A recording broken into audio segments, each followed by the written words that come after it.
Parable of the dishonest steward. Jesus said to his disciples, "A rich man had a steward who was reported to him for squandering his property. He summoned him and said, 'What is this I hear about you?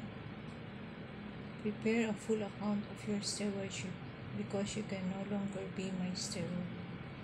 The steward said to himself, 'What shall I do now that my master is taking the position of steward away from me?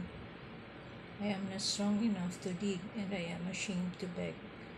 The position of steward. I know what I shall do, so that I am removed from the stewardship. They may welcome me into their homes.' He called in his master's debtors one by one. To the first he said, 'How much do you owe my master?' He replied, 100 measures of olive.' He said to him, 'Here is your promissory note. Sit down and quickly write one for 50. Then to another he said, 'And you know how much do you owe?' 100 cores of it. He said to him, 'Here is your promissory note. Write one for 80. And the master commended that dishonest steward for acting prudently.